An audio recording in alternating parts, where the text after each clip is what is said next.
everybody. Hey. OG Rose here again. Michelle and Daniel. Kids are asleep, so we decided to bust out the recorder. We thought we'd kind of continue on with some of the things we were discussing yesterday. Right, on love, flame, where you see yourself as you get close. Yeah, all so we're talking about the paper aesthetics then ethics. Right, beauty. Right. One of the first conversations I had with Daniel, we were sitting in a dining hall looking out at like a glass window and a tree. You remember this, Daniel? Yeah. Was that was Newcomb? No, it was Oakville. Okay, it was okay. Yeah. That's what I thought at first, and then I went with Newcomb. I was not. I'm offended. But we were sitting there, and I just remember you said to look out at the tree. It was fall and fall semester, and beautiful tree. Sun was going through it, and you just said to look at it, look at the leaves, and really kind of went into detail about look at these features that this tree has, and then you ended that with this tree is one of one. And I just remember it really struck me that I'd never really thought about that. The fact that there's this inherent uniqueness to each created thing. Each thing has its very unique properties, and it's one of one. Right. And that's, I think, a lot about what beauty is this kind of, there is something that, when something is beautiful, it is likely also one of one to you. Yeah, there's a kind of surprise to it. Yeah, there's a type of, it's something that makes it stand out from something else or from all the other things or all the other days. I mean, it doesn't have to be necessarily, we're talking like differentiation between objects or sites, but there's just a one of oneness that is, it's also so particular to humans, every human, there are no two humans that are exactly like. Even me and my identical twin sister are, extremely alike, look so much alike, but we're still two people. Right. And so I just think that's to me, it's such a simple point, but it's such a profound point at the same time, because then if you remember how incredible that true that statement is, then I think it will kind of like blow the dust off the surface, if you will, kind of reopen our hearts and our minds and imaginations to the realization that each person is truly a work of art. Beautiful. There's a well in each person. So. Well, I mean, the problem in some respects, it's almost like your brain is the problem. Like your brain is, we like to say the brain is the frenemy. It's not your enemy, but it's also kind of not your friend, because your brain just wants to flatten the world, make it sort of simple to save energy and to think in categories. So what ends up happening is we come up with the category of tree, and we say, oh, that's a tree, that's a tree, that's another tree, and they all float. And it's almost like we go through the world seeing categories more than things. Yeah, that's true. We see we don't see the individual books on a bookshelf. We see books. We don't see like Brothers Karamazov and Camus and et cetera, et cetera. And it's a way that the brain operates, because if you really, really saw every single detail in the room right in front of you, it would kind of overwhelm you. Yeah. So there's a practical function to not always really getting the one of one around you so that you can function, but then at the same time, that when you lose sight of that, when you don't have that experience, then you lose the aesthetics in life. You lose the sense of how special things are and how beautiful they are. I think Walker Percy, he had that really powerful idea in his essay collections, where he says, imagine you had never heard of the Grand Canyon. Imagine the term Grand Canyon didn't even exist, and you were in a forest, and you came out of the forest, and there it was. How extraordinarily powerful that would be, because he says there would be no preset complex in your head of it. It wouldn't even be the word for it. There would just be the thing. And so there could be no preparation for it. Walter Benjamin had this idea of the aura, where he said one of the problems with mass-producing prints of great works of art, like the Mona Lisa or whatever, is that then people saw the Mona Lisa without going to see it, and therefore kind of lost its aura. Because there was a preset complex before you got there, and it was outside the context, it loses the power. And so what also will happen is your brain, in creating all these categories, takes aura away from everything.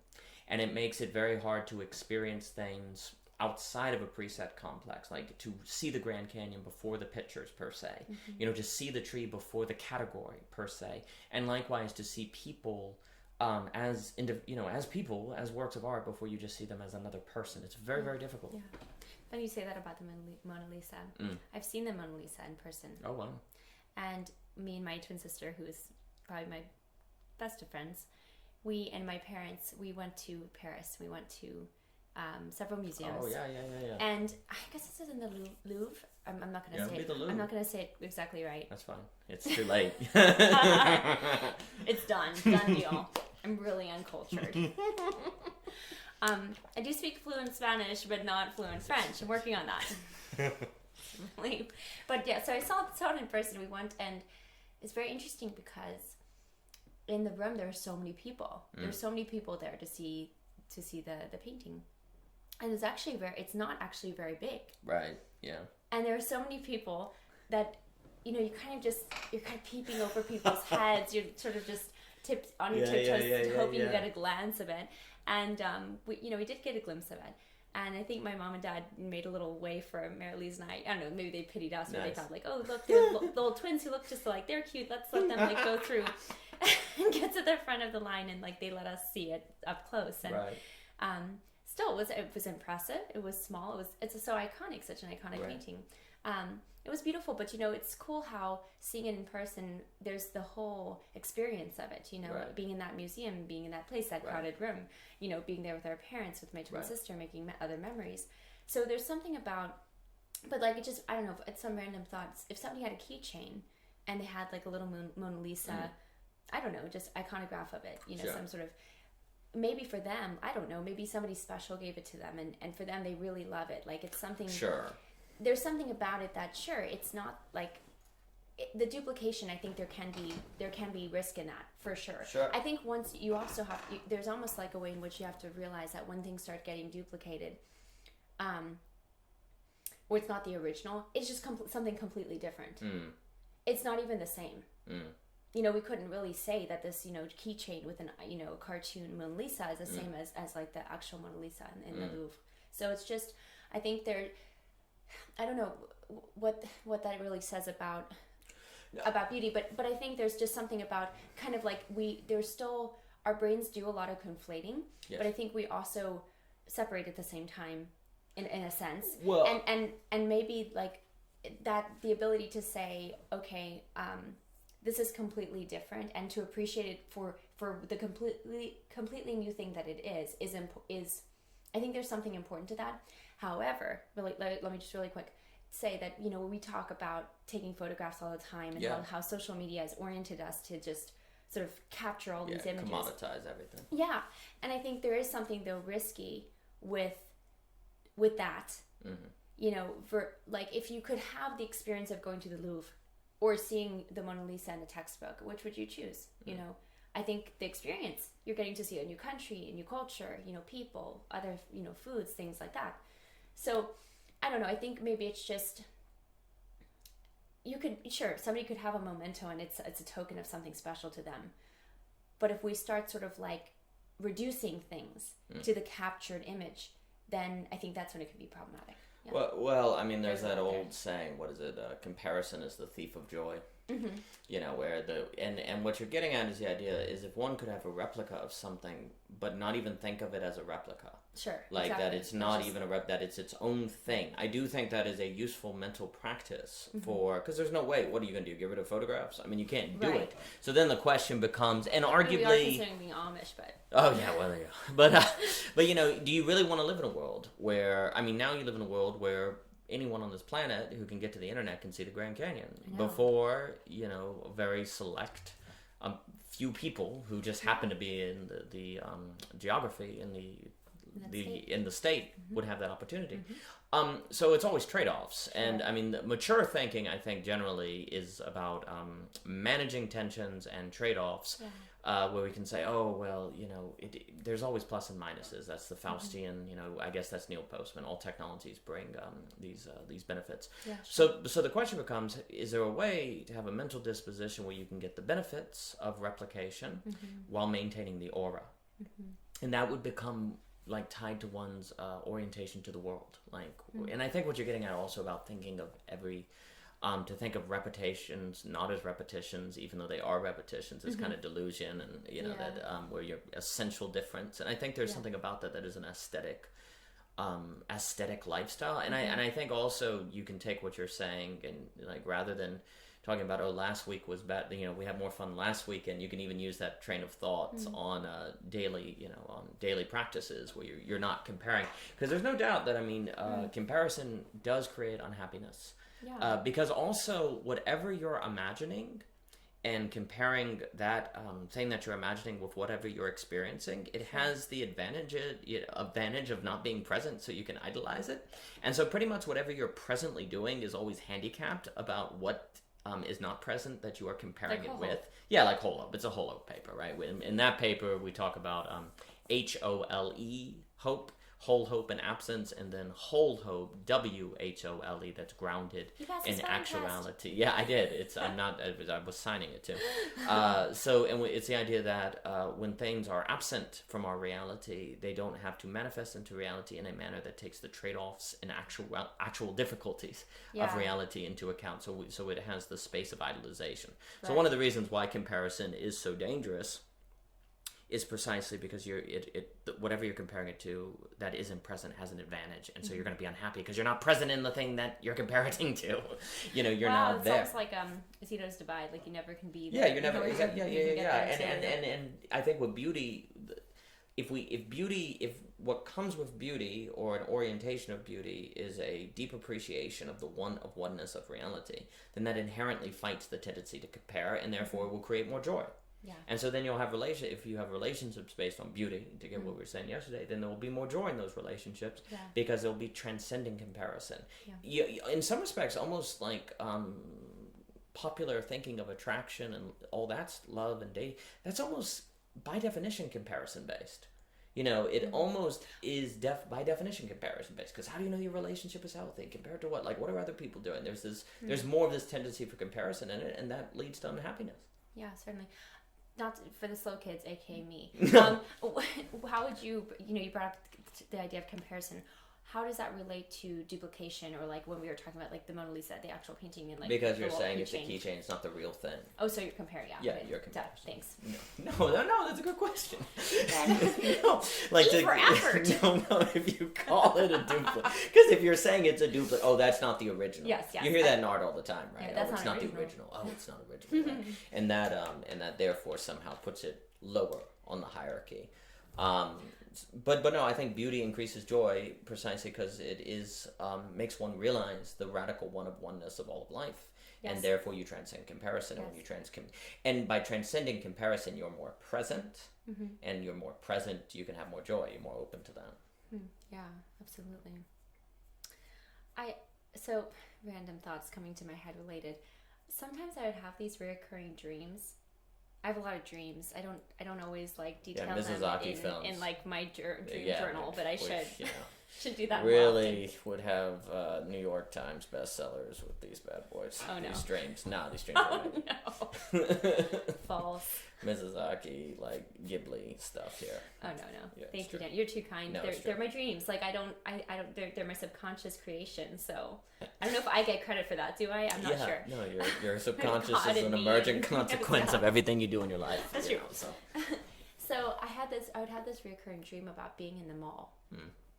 Like at night. I don't know if there was this like one Saved by the Bell episode that they were all at the mall, and then like they got locked in the mall or something, and they were going through all these different stores to find a tent and things. Sounds like the zombie movie Dawn of the Dead. Yeah, it was definitely one of my it wasn't like one of my worst nightmare reoccurring dreams, but it was one of those like, ooh, that one, kind of like, oh no, not the mall one again. But I mean, the mall has some pleasant and unpleasant connotations for me. My grandmother would love going to the mall, so I think a lot of times I think about it, and I think about my grandma. I think about like that old mall in Alabama with the carousel where you could buy the carousel. Yeah, and they had the big salt pretzels. Did they have? Oh yes. Oh well, I would always get cinnamon sugar. Yeah, the cinnamon were better. Yeah. Yeah. So, anyways, mall times. But the point is that in this dream, I would be overwhelmed with the sense of like why are there so many of the same shirt? Like, why are there 17 shirts of the same shirt in the same, like on those hooks and racks? And I would be overcome with a sense of like, oh my gosh, it's like there's so much of all of the same stuff, and it's all just like there. And in some ways that's a dream, because, you know, it means that people can have like affordable clothing, and, you know, somebody's like have their jobs, and it's great. But there's also this sort of sense of like, I wonder if there's a way to still really like applaud creativity in business, but have it be more small scale. I mean, small business, etc. But the whole idea is like, the further we get away from the things that we can create, because, like, you know, we're talking about nature and all of that, you know, God is creating. What about like the things we can make? You know, it's almost like, you know, we're talking about this idea of distance, and, you know, the only reason why you're looking at a duplicate is because you're not actually able to be there. Well, what about with like with our goods? Like, for whatever reason, there was a part of me that felt uneasy with, just because it's like, well, that shirt's just like that other shirt, and you know, I think I absolutely love, like, in some ways, double of things is cute, because I'm a twin, so we'd always have like the same exact shoes and the same like two of everything, and it just there's just something so, I love that, you know. But just the I don't know, just the concept of mass production basically is the and that's main what thing. Walter Benjamin's critiquing. And so it's kind of like there's some good things about that, there's some not so good things about that, but there definitely is that, like, you might lose sight of the one in the mass in the mass production. Well, I mean, that's always, and, you know, like the nooks and crannies of things, or the little you know, thread variations or something that, you know, and maybe possibly higher quality, depends, might be higher quality for the mass produced, it depends on what it is, but like the idea of like hands being on it, and then, you know, those hands, I don't know, there's just something about the ability to have that closeness, that does that make it, could that lead to understanding it as more beautiful? Well, I mean, there's a tension there. I mean, I think it's that classic problem of capitalism, where now, you know, every small town is defined by a Hardee's and a McDonald's and a Walmart, like the same stores, right? Where capitalism, in the name of efficiency and distributing goods. I mean, even someone like Friedrich Jamerson, who's more of a socialist, Marxist, you know, he acknowledges that the thing, and Richard Rorty, the two, is that the great effectiveness of capitalism is solving the problem of distributing resources, price mechanisms, hike, and all that different stuff. And Jamerson and Rotary, who were very liberal, you know, just always said that was an issue that liberals really need to get a good answer for, you know, in order to move beyond capitalism, that being the dream. But that efficiency comes with a sort of flattening, you know, because you're getting everyone the resources, and you don't, and you want to get rid of difference to lower complexity, because the more complexity there is, the more difficult it is to get the resources to everyone. So there's a limiting of complexity, but as you limit complexity to increase efficiency, you lose individuation and individuality, and you know, so you got a trade-off there. And so do what you're saying, like, yes, when you can say, oh, the Courthouse Cafe in Rustburg, that's like, oh, that there's something about the Courthouse Cafe that is more Rustburg than the Hardee's in Rustburg, even though the Hardee's has been there longer. And they're literally like across the road. Yeah, even though it's a strip, right? Like, I can't, so you know, I can't look at you and say, oh, Hardee's, and your mind go Rustburg, but I could look at you and say Courthouse Cafe, and your mind goes Rustburg. That's such a good point. So there is something about reproduction that necessarily makes it difficult to locate the exactness of its situation, its situatedness in the world. You're not so easy to do it, and therefore there can be a lostness to it. So maybe your subconscious mind is putting the dream together with the mass production, because you can't easily fix a location with mass production and what it belongs to, so then you're like feeling lost and you don't know what to do. So I think, you know, if we're doing, or you don't know where you are, you don't know what you're seeing, right? Even, if you saw the Courthouse Cafe, you'd know you're in Rustburg. But if you saw Hardee's, you would not know you're in Rustburg. Yeah. And so there's something, and so likewise, there was a time where you could see the Mona Lisa and know you had to have been in the Louvre. But now it's possible to see the Mona Lisa and not know where you are, you know, because you could be seeing a print of it somewhere, right? And so mass production also takes away situatedness. And as you lose situatedness to gain efficiency and perhaps distribution or opening access, it can be more difficult to feel like you know where you are.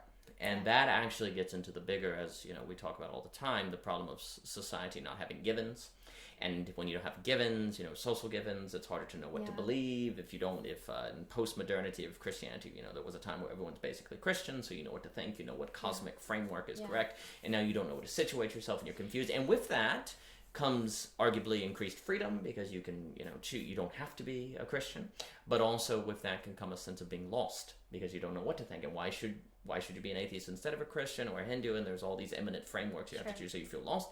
So likewise, as you get increased access to resources, you don't have to worry about starving to death so much, because capitalism makes sure you can go to Walmart and get a bottle of water or something. Right. But at the same time, it takes away your capacity to feel like for sure you are in a unique location. Yeah.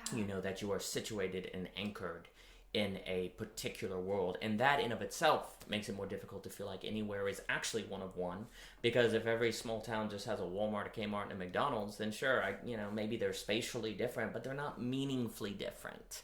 Because then you have that one of oneness that's just the base reality of non-repetition, of physical composition, and then you have a kind of meaningful one of oneness that is the uniqueness of the stores. Yeah, and man, I'm so happy. I'm so thankful. When I lived in Spain, there was this amazing little cafe that Marily's, my twin sister, and I would often go to. It's on the same street as the little university there, and it was called Café Merlem. And the owner was from Italy. He had immigrated there. And he now lived in Spain, and he ran this, really, really just cute little hole in the wall little cafe. And it was just, his kindness and just the time we spent there. He would, we would go there because there's the only place we could you plug our little laptops in and use the internet. This is just this kind of prehistoric age, 10 years ago or whatever. and so we would go there, and sometimes, the owner didn't even make us get a little coffee. He would just be like, that's fine, you just go in and you use your little laptops, and so just anyways, I guess all that to say, I'm almost well, thank God it wasn't a Starbucks. Nothing against Starbucks. There was a Starbucks in Madrid that locked us out basically when it was raining, and that's a whole nother story. But the point is that well, I guess we did get those little ledge seats. Okay, we got ledge seats in Starbucks, so they let us ledge seats so you can fall. Right. The cliff. Right.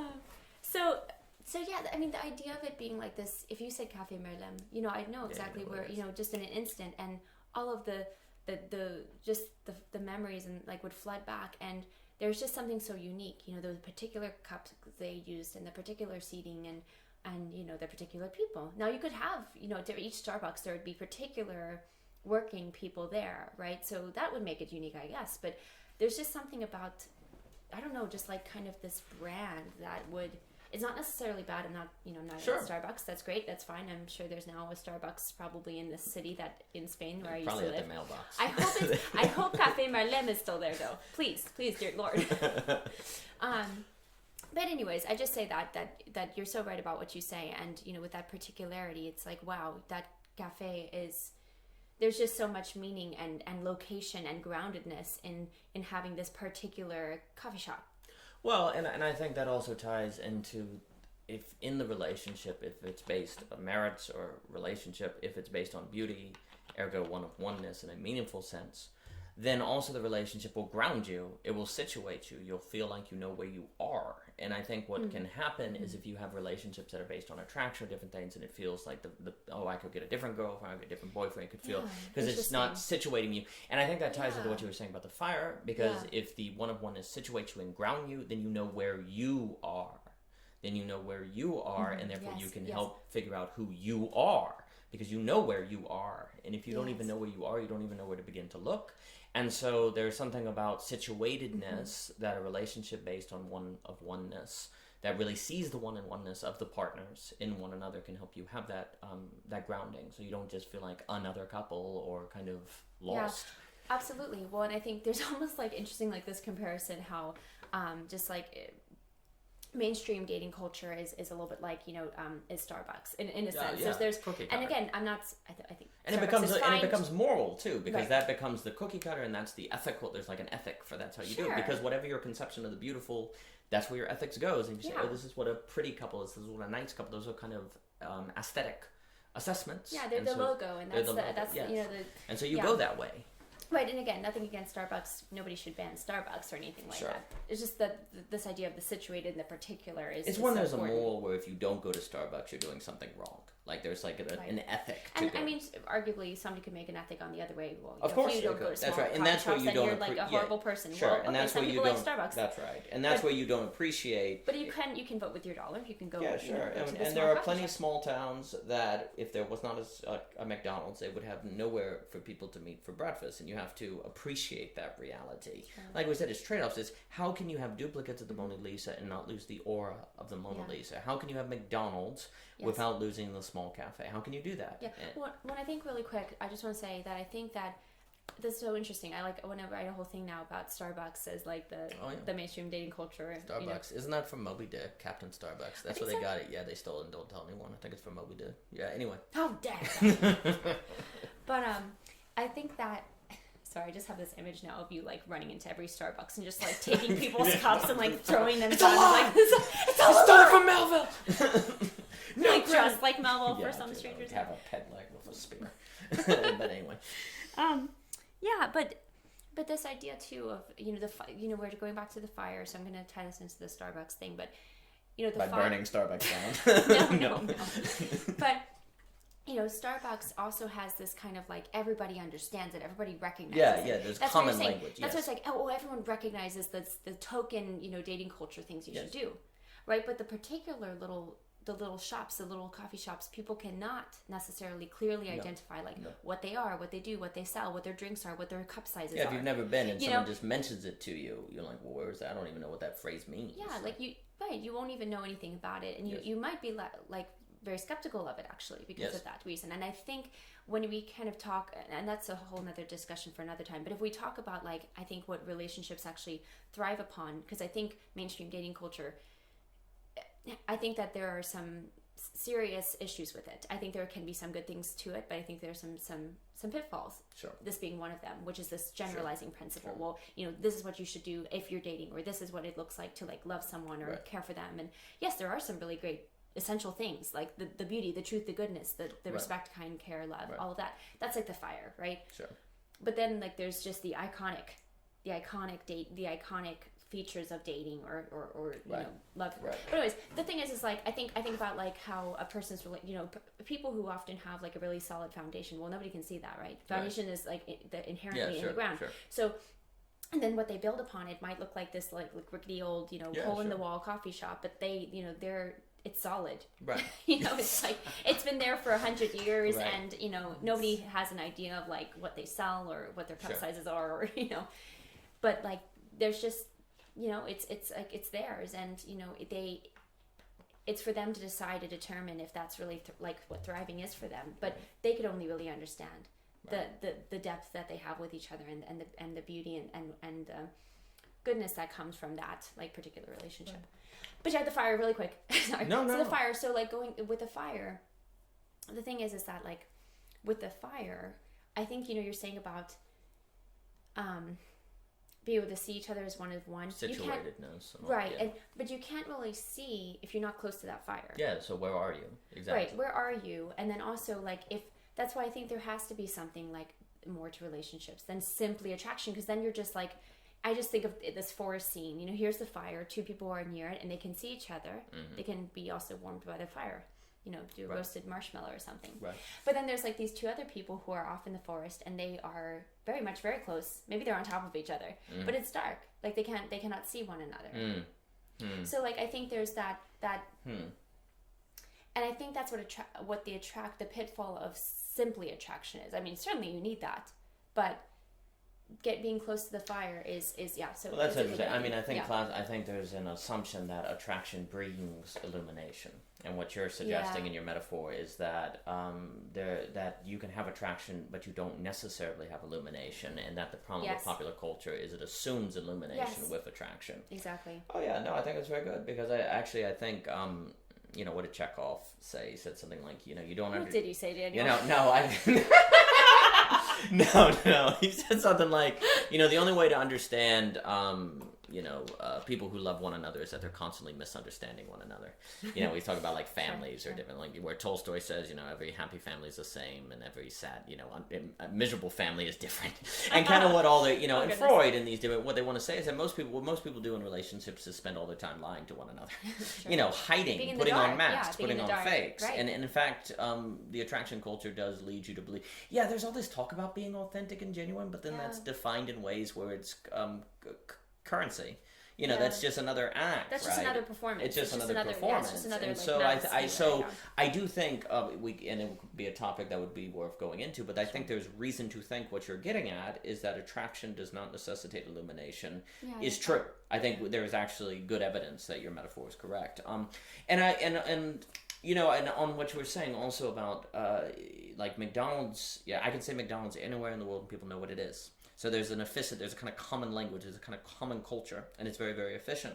And I can kind of unify people with that. But if you talk about Café du Monde in New Orleans or something, there's going to be less people who know what that is, less people who have that common language. I can't go to China necessarily and talk about Café du Monde and people know what it is. So it's more individual. The very individuation creates more meaning and more depth, but it also can be more difficult to understand. And therefore, if you're trying to mobilize large groups of people and get people on the same page, you're not going to want individual, but then that's going to flatten difference and get rid of the individual. And so that increases efficiency but decreases meaning. And so that's why I think in mass consumer societies or mass nation states or whatever, you have a tendency toward McDonald's away from the Courthouse Cafe in Rustburg. Mickey Donald's. So you have a movement toward fry shop on the corner. Mickey Donald. So you have a movement toward McDonald's away from a cafe, the Cafe Courthouse. Gosh, the Courthouse Cafe. So I don't know where it is. Apparently, I don't even know how to say it. But where as you lose that, you lose knowing where you are, situatedness. So now everyone feels like they're not attached to anything. They're lost. It's very tense. I mean, it's like what's truly like. I think what's happening physically happens in our mental states. Absolutely. This is increasing. It can have ramifications for mental health and for how your wellness is inwardly, or it's like physically what's happened can then be like cause that uprootedness in one's mind. That's right. And if everyone is too individual, then you have anarchism. But then if everyone is too conformist, then you just have like mass totalitarian uniformity. So that's not what that. But so then the question becomes that when we acknowledge the one-of-oneness of things, how do we do it in a manner that is not anarchist, but is aesthetic? How do we do so in a manner that is meaningful, but not creating division? How do we look at a tree that is the only tree that will ever be that tree and see it for its one-of-oneness without therefore then turning around and saying, this is the only tree that matters? How do you maintain a one-of-oneness that is also open? And I think that gets into where the paper also talks, where paradoxically, where it's actually by seeing a person in their individuality that you love humanity more. It's by seeing the tree in its oneness that you love all trees more. There's this idea where in the Dostoevsky critiques socialism as making you love humanity, but you lose the ability to love an individual. And that if you love an individual well, and for that uniqueness, since humanity is made up of these individuals, you actually come to love humanity better.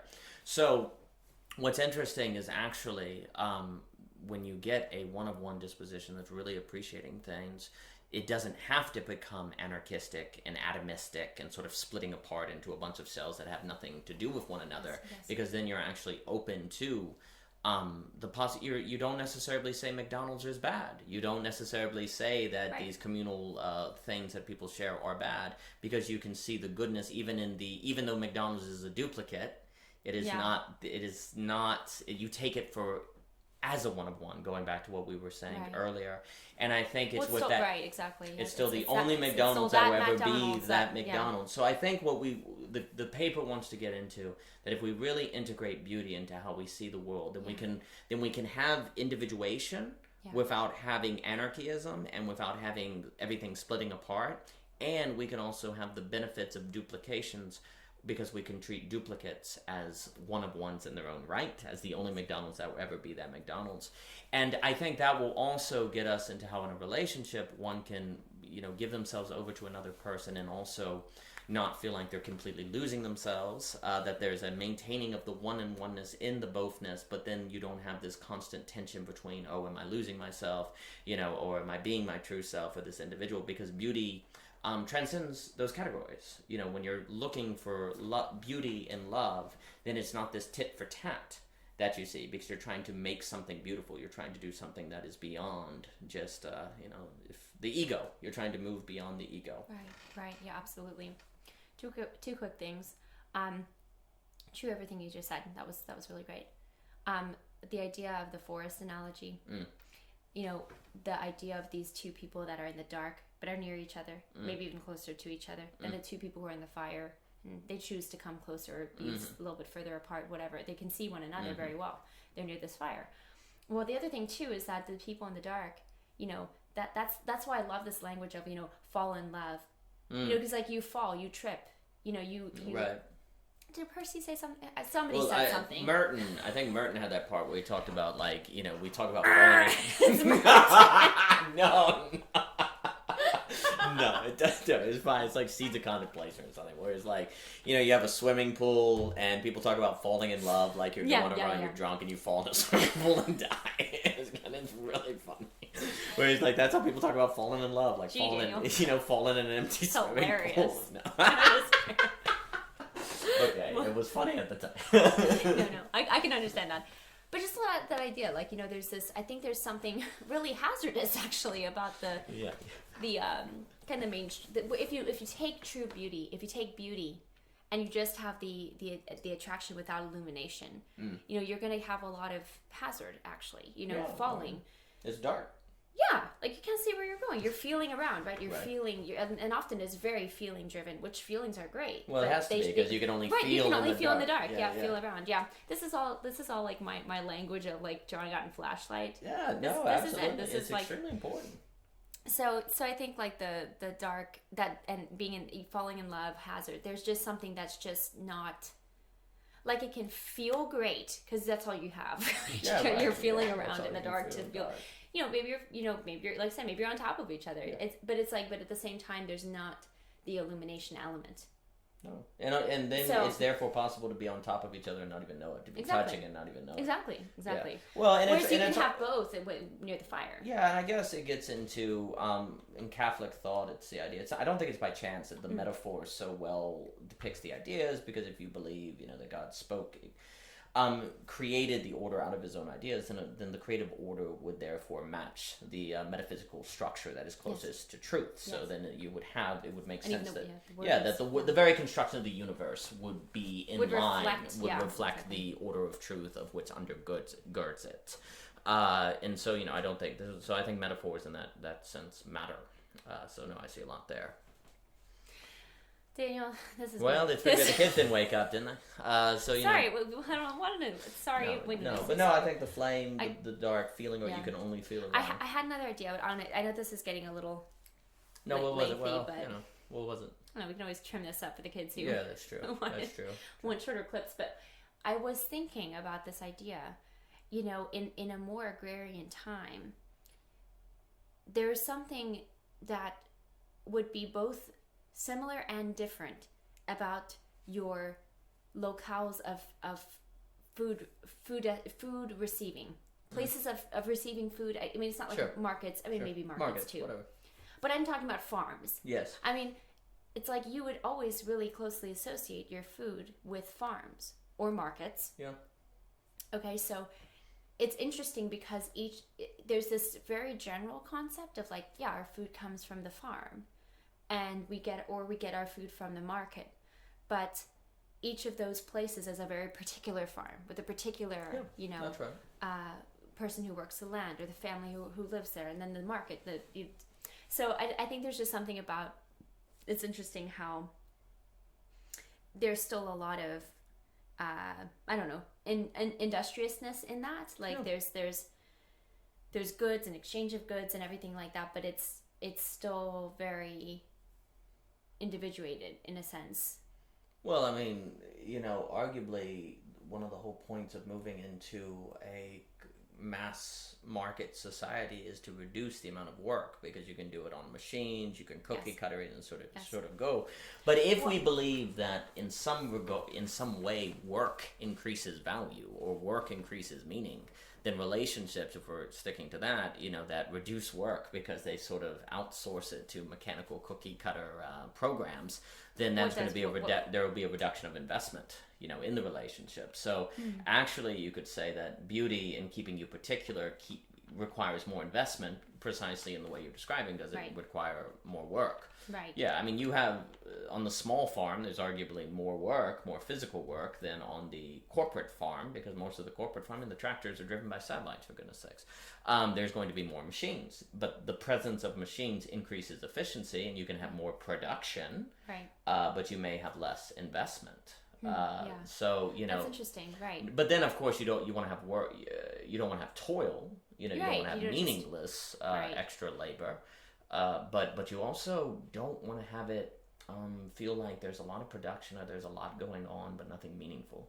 And I think you can see that there's people talk about busyness, at work where they're doing things, but it's not me. I think you hear that in relationship where there's a lot of going to the movies, with a lot of dinners and different things, but then there's no sitting on the porch and watching the sunset, right? That's interesting. This is nothing against businesses, like I said, small businesses, big businesses. I mean, I think it's really for one to decide, vote with their dollar. Well, I mean, you have to get into an entire complicated discussion on capitalism today, benefits of capitalism, negatives of corporatism, meritocracy, financials, blah, blah, blah.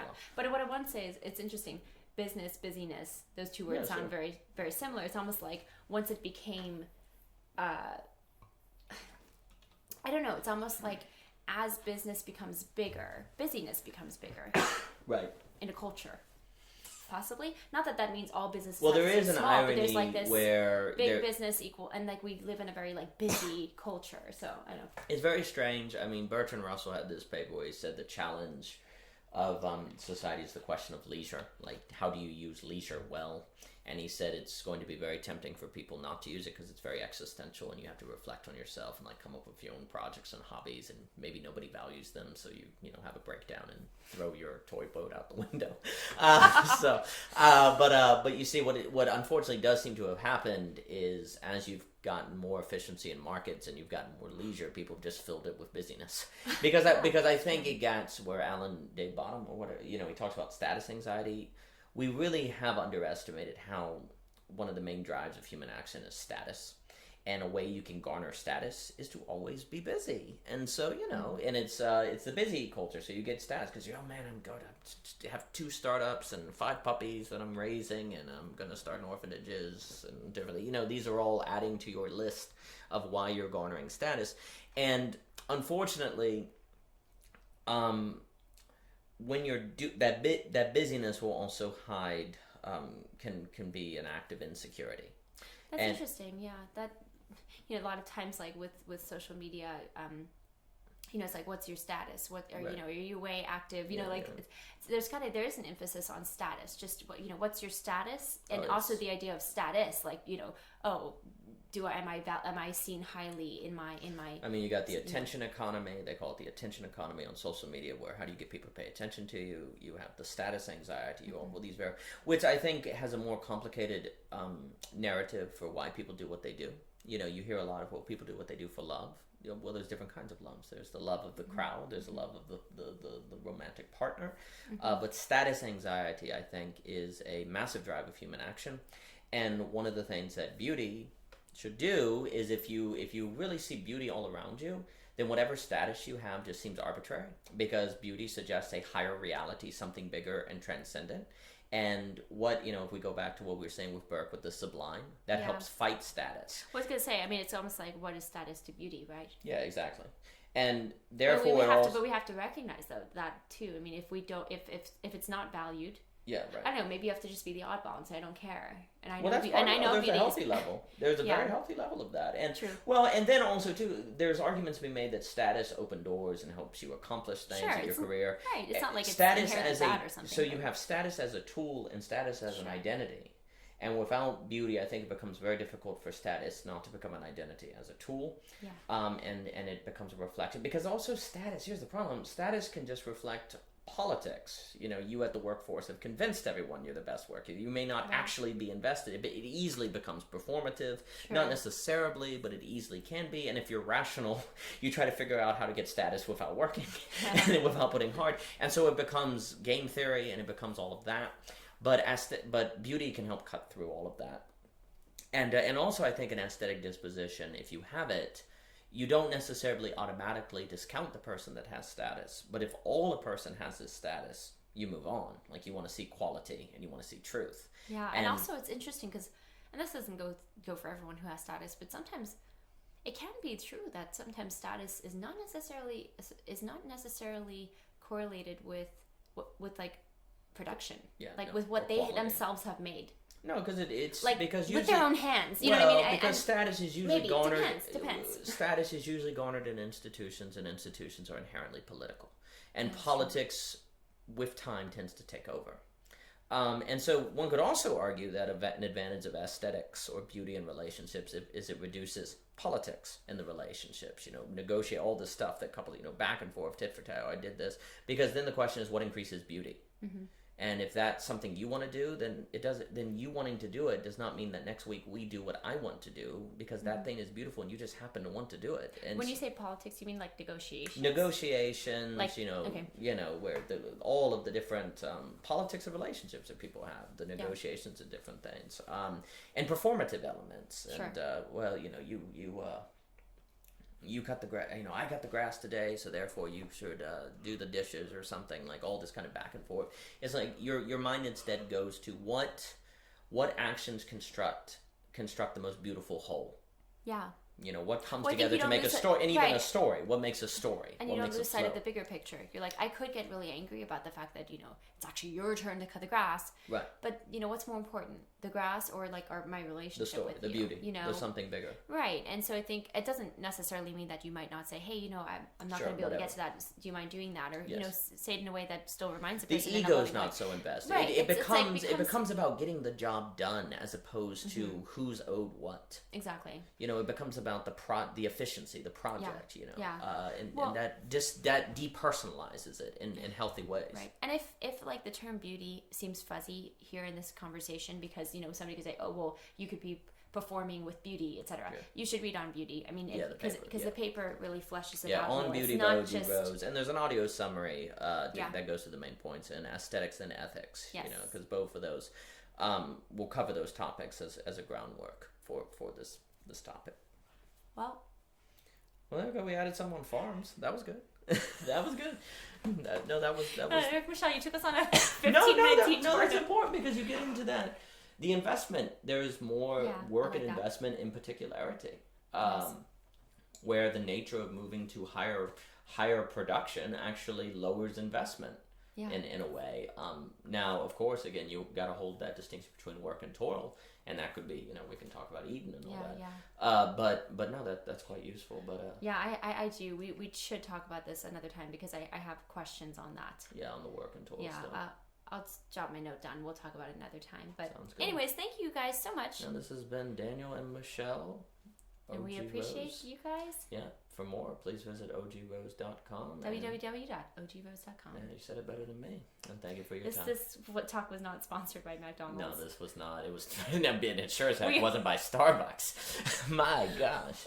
Maybe the Courthouse Cafe or something. But, we'll be at the free Courthouse advertisement. Cafe. Yeah, that's free advertisement. Anyway, thank you all for listening.